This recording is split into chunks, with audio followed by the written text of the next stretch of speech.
अस्सलामु अलैकुम व रहमतुल्लाहि व बरकातुहू। अल्लाह सुब्हानहु व तआला की रहमत और शांति आप सब पर हो। मुझे ये समझ में नहीं आता कि लोग सब कुछ छोड़कर ये मस्जिद और मुसलमानों के पीछे क्यों पड़ा है। हम जानते हैं, कुछ दिन पहले की बात है, उत्तर प्रदेश की एक संभाल की एरिया है, एक मस्जिद को लेकर क्या घटना घटी है और क्या हलचल मचा रहा है, ये हम सब लोग जानते हैं। इससे पहले ज्ञानवापी मस्जिद, उससे पहले बाबरी मस्जिद।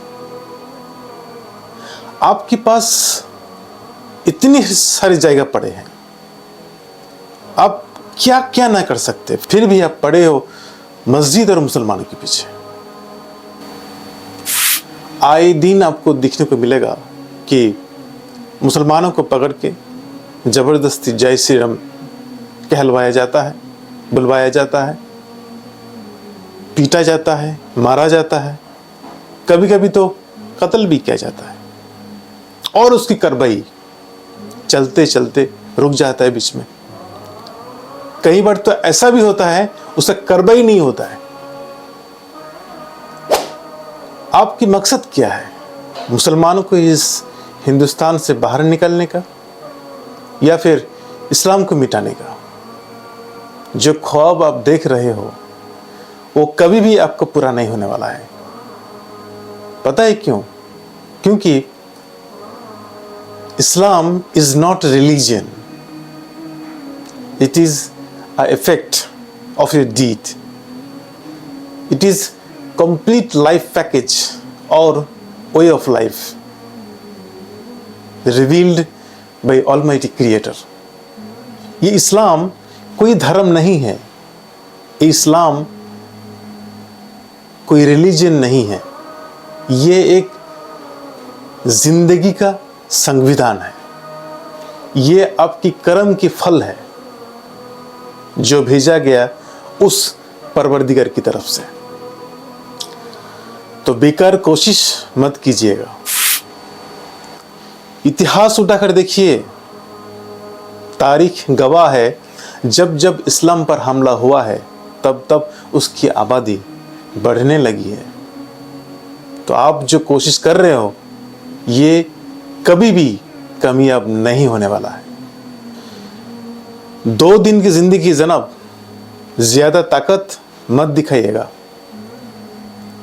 क्योंकि सिर्फ यही दुनिया ख़त्म नहीं है। आपको जान डालकर फिर से उठाया जाएगा, तब आप क्या कहोगे? मैं मुसलमान भाई बहनों से कहना चाहता हूं, आप भी तारीख उठाकर देखो कि क्या था तुम्हारे हाथ में और आज क्या खोकर बैठे हो।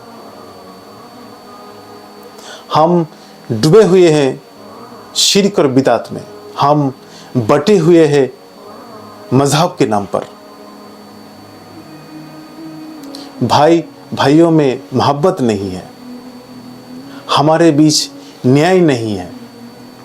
फतवा को अपने फायदा के लिए तोड़ मोड़ कर पेश करते हैं। आज जो मुसीबत हम सामना कर रहे हैं, आज जो परेशानी हम झेल रहे हैं, यही वजह है। क्या हमने ये सोचकर देखें कि जो मस्जिद आज हमारे हाथ से निकल रहे हैं, उस मस्जिद में नमाजियों की आबादी कितनी है?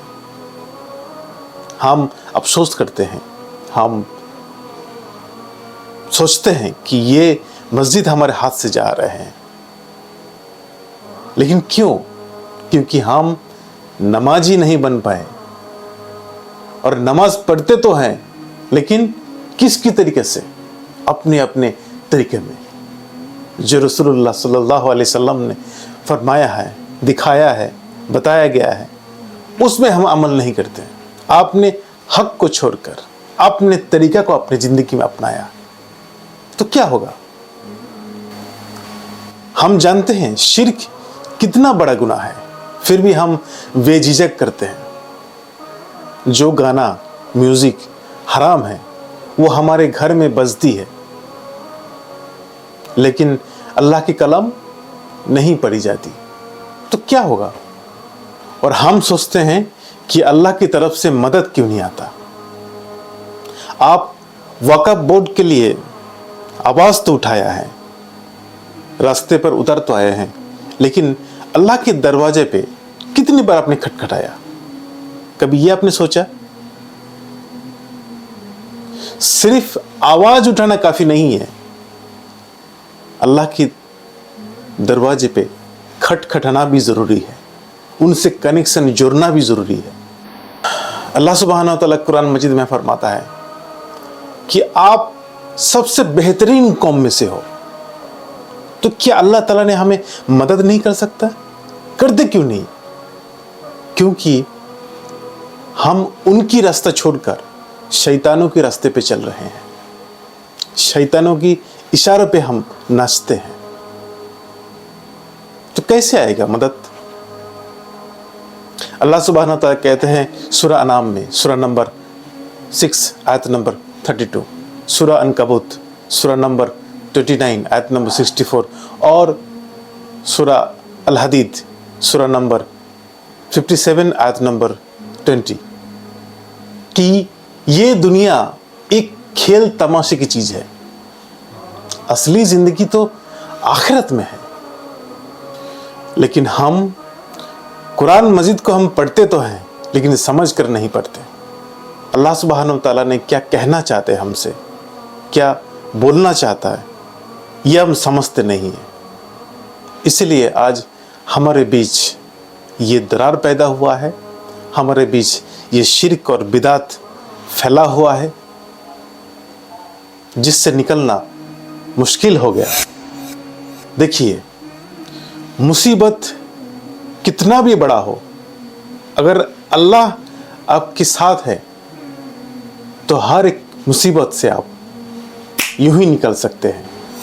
अगर हम सब कुरान और सही सुन्नत पर चलने लगेंगे, उस पर अमल करने लगेंगे, तो हमारे बीच जो दरार पैदा हुआ है वो यूं ही ख़त्म हो सकता है। ये सो कॉल्ड जो तथाकथित हीरो सेलिब्रिटीज हैं, इनको छोड़कर अगर हम सलाफ़े सालेहीन इनकी ज़िंदगी को हमारी ज़िंदगी में अगर इम्प्लीमेंट करें तो हमको कामयाबी यूं ही मिल सकता है। और एक अहम बात है, हर एक कौम के लिए शिक्षा बहुत ज़रूरी है, क्योंकि ये शिक्षा ही है ऐसा हमारी कौम की रीढ़ की हड्डियों को मजबूत कर सकते हैं। और ये शिक्षा, ये एजुकेशन सिर्फ दुनिया के लिए नहीं होना चाहिए। शिक्षा ऐसा हो दुनिया और अपने परवरदिगार को पहचान सके और उनकी अहकाम पर चल सके। एजुकेशन, शिक्षा ऐसा होना चाहिए, तो ही हम एक अच्छे कौम, एक मजबूत ज़िंदगी बना सकते हैं, जो हमको कामयाबी दुनिया और आखिरत में मिलने की मुमकिन है। आखिर में दुआ करता हूँ, अल्लाह सुब्हानहू व तआला ने हमें हमारे देश में और पूरी दुनिया भर में अमन नाज़िल करे और हम सबको सिरातल मुस्तकीम पर चलने की अता फरमाए। आमीन। अस्सलामु अलैकुम व रहमतुल्लाहि व बरकातुहू।